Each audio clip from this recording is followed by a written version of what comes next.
It is called The Visit. It is a play written by Friedrich Dürrenmatt. If you enjoyed Urinetown, and like me, you thought it was hilarious, then this is the play for you. So imagine that we have an alum who comes back many, many years out and is very famous and very, very, very rich, and offers us millions of dollars. Millions of dollars for the school, and then millions of dollars for each of you individually. I say yes.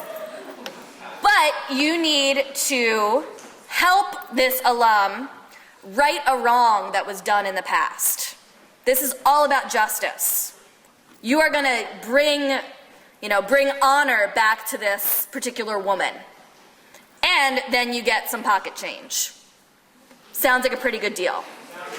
Sounds great, but there's a catch. And if you want to know what that catch is, you're going to have to read this. And the question is, what is the price of justice? Justice. There's not very much justice in this book. This is a book. This is a typical boy meets girl, boy and friends savagely murder girl. Boy goes to prison, boy gets rehabilitated. It's a great book. This book, it's kind of violent. Has anybody seen the movie Clockwork Orange? A couple of people. And just by accident, Callie happens to be wearing a Clockwork Orange T-shirt today, which is very odd. But so she likes the movie, I think. But the book, I would say, the book is like as good or better than the movie, if you can believe that. This is one of those books that I read when I was like your age, a teenager, and it made me want to read like every book in the world, because I thought, wow, if books can be this good, then reading is awesome. So, A Clockwork Orange, I recommend it. So this is Susan's book called Giraffe by J.M. Lagarde. 33 years ago in a small Czech town, the world's largest captive herd of giraffes was shot. 23 of them were pregnant. Yeah. The Czech government never told anyone what had happened. Indeed, officially the giraffes just disappeared.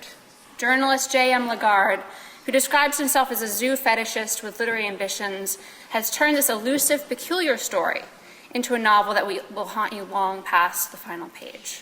So if you care about animals, care about justice, read this book. It's Half the Sky, Turning Oppression into Opportunity for Women Worldwide, which was written by Nicholas Kristof and his wife Cheryl Woodan, Pulitzer Prize-winning journalist. Part of what this book does is it gives you the facts, very easy to read in terms of kind of straightforward journalism, but it also gives you really great stories. It's grounded in real people saying, what can we do to take action on real human rights issues related to women and girls. If you're going to be taking the feminism class in the fall, or even the human rights class with Tom, this is the perfect kind of book to read over the summer to prepare you for those kinds of classes. So I encourage you to read it.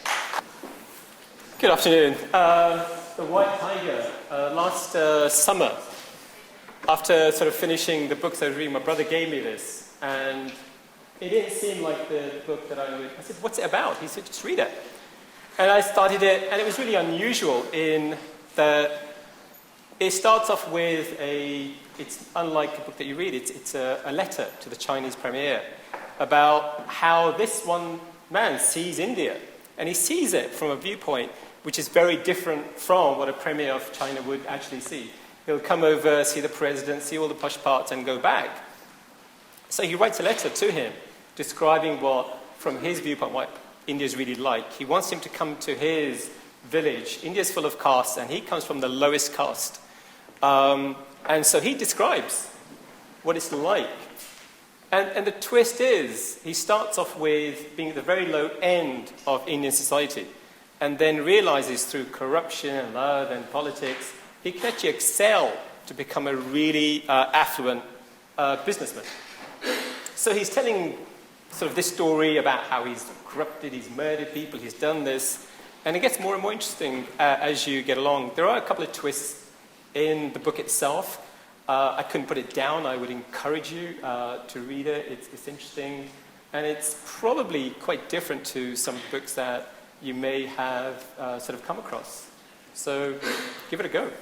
Musicophilia. Okay, this is a really interesting book about music. Now, we know we listen to music a lot, but has anybody in the room ever had a song stuck in their head for maybe 10 minutes or an hour, 5 days, 10 days? So this book kind of explains why that happens. They call them earworms, brainworms. What it is it's stories that are taken from Dr. Oliver Sacks's patients, and it could be everything from one story that's about a surgeon that actually gets struck by lightning, almost dies, and then some reason after this episode he just gets obsessed with the music of Chopin, with music, and he can't figure out why this is. And so Dr. Oliver Sacks interviews these people and speaks to them and tries to figure out what's the connection. He's a neurologist, so he makes a connection between the brain and music.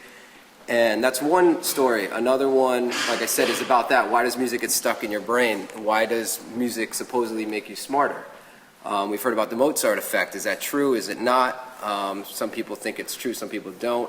There is some truth to it, but as far as selling products just with that name, there's no truth to that. So there has to be some kind of research there.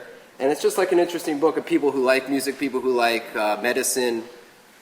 Simon, for instance, Simon says read the book, so I just want to give that plug in there too, right? Yeah. Hey, this is good. That's basically it. Oliver Sacks, professor at Columbia University, and I actually got to meet him not too long ago, and really nice guy, great speaker, and I hope that a few of you pick this book. Is this video camera on now? I just want to make sure I get the... This book, In Other Rooms, Other Wonders, I read it about a year ago, and I have to say, from the first page to the last, the book is absolutely stunning. It's tactile, it's sensuous. It's about people in Pakistan, and it's in rural Pakistan, and their relations and interactions with each other. And it feels, when you read it, it feels as if you sort of like just get so deep into each of them, and it talks about their interactions, it talks about the abuse, it talks about consequences of abuse, but it does it in such a naturalistic, it's so convincing. Anyway, I would strongly encourage you all to read it. It is fabulously written, and it's worthwhile. Thank you. Gates of Fire by Stephen Pressfield. You may have seen the movie 300, forget about it. You may have saw Gladiator, he wouldn't last 5 minutes.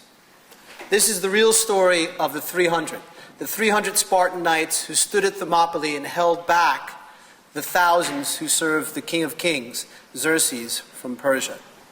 It tells the story of the one survivor who explains to the king how such men were made, how Spartans came to be the kind of men who would live and die for freedom. And he does it in a way that you'll never forget. You know the ending, but the story will stay with you. It's now being taught at West Point, at the Marine Corps Officer Candidate School, at the Naval Academy. It's an example of why men go to war and what the stories behind the soldiers are. So it's a really good read.